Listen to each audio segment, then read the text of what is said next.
বন্ধুরা, টাকার অহংকার আর ক্ষমতার দম্ভ আজ ধুলোয় মিশে গেল। যে মানুষগুলো দামি গাড়ি আর ব্র্যান্ডেড স্যুট বুট ছাড়া এক পাও ফেলত না, আজ তাদেরই পরনে সস্তা পাজামা পাঞ্জাবি আর হাতে সাধারণ টিফিন বাক্স। কেন বাধ্য হল কর্ণ চ্যাটার্জি আর সত্যজিৎ মুখার্জির মতো ডাকশাহীতে ব্যবসায়ীরা এমন সাধারণ রূপ নিতে? কে এই পরশুরাম, যার হুমকিতে থর থর করে কাঁপছে পুরো চ্যাটার্জি পরিবার? আজকের এপিসোডে লুকিয়ে আছে এক বিশাল চমক, যা দেখলে আপনারা অবাক হতে বাধ্য। তো চলুন আসল ঘটনাটা জেনে নেওয়া যাক। কর্ণ চ্যাটার্জি এবং সত্যজিৎ মুখোপাধ্যায়, এই দুই দাপুটে মানুষ তাদের ক্ষমতা এবং অর্থের অহংকারে মত্ত ছিল, কিন্তু বর্তমানে তারা সম্পূর্ণ নিরুপায়।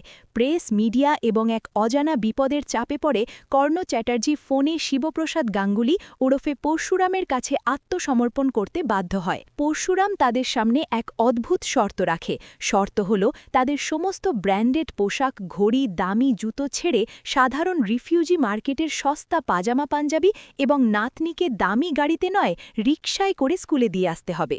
অহংকারী এই দুই দাদুকে যখন বাধ্য হয়ে সাধারণ বেশে নিচে নেমে আসতে হয়, তখন বাড়ির সবার মাঝে এক মিশ্র প্রতিক্রিয়ার সৃষ্টি হয়।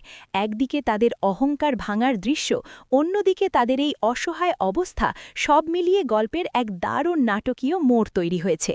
হ্যালো বন্ধুরা, আপনাদের স্বাগত জানাই আজকের নতুন আপডেটে। আপনারা তো জানেনই চ্যাটার্জি বাড়ির অহংকার ঠিক কতটা, কিন্তু আজ যা ঘটল তা কেউ স্বপ্নেও ভাবেনি।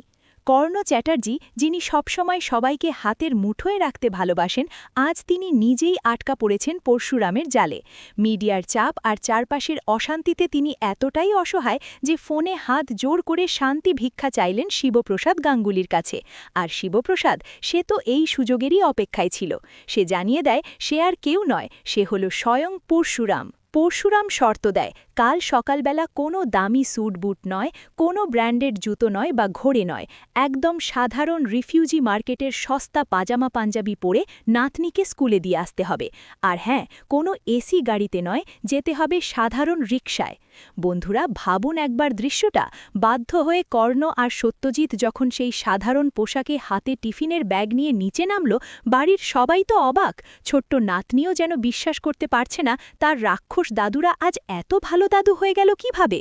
কিন্তু তারা কি সত্যিই ভালো হয়েছে, নাকি বাধ্য হয়ে এই নাটক করছে? স্কুলে গিয়ে তাদের কপালে আরও কি কি অপমান জুটতে চলেছে জানতে হলে দেখতে হবে আগামী পর্ব।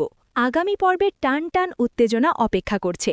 কোটিপতি দাদুরা যখন রিকশায় করে নাতনিকে নিয়ে স্কুলের গেটে পৌঁছাবে, তখন সমাজের অন্যান্য মানুষ ও মিডিয়া তাদের দেখে কি প্রতিক্রিয়া দেবে? সেখানে কি তাদের কোনো বড় অপমানের শিকার হতে হবে, নাকি নাতনির ভালোবাসায় তাদের মনের দম্ভ সত্যিই ধীরে ধীরে গলে যাবে? পরশুরামের পরবর্তী টার্গেট কে হবে? এই সব প্রশ্নের উত্তর মিলবে আগামী পর্বে। কর্ণ আর সত্যজিতের এই করুণ অবস্থা দেখে আপনাদের কেমন লাগলো? তাদের কি এই শাস্তিটাই প্রাপ্য ছিল? আপনাদের কি মনে হয় পরশুরামের আসল উদ্দেশ্য কি?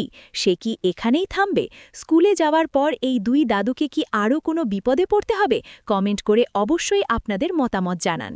বন্ধুরা, গল্পের এই অসাধারণ টুইস্ট আপনাদের কেমন লাগলো তা কিন্তু কমেন্ট বক্সে জানাতে একদম ভুলবেন না। বাংলা সিরিয়ালের এমন সব লেটেস্ট আপডেট, এক্সক্লুসিভ রিভিউ আর দারুণ সব টুইস্ট সবার আগে পেতে এখনই আমাদের চ্যানেলটি সাবস্ক্রাইব করে পাশে থাকা বেল আইকনটি বাজিয়ে দিন। ভিডিওটি ভালো লাগলে একটা লাইক দিন এবং আপনার সিরিয়াল প্রেমী বন্ধুদের সাথে প্রচুর শেয়ার করুন। ভালো থাকবেন, সুস্থ থাকবেন, দেখা হচ্ছে পরবর্তী ভিডিওতে।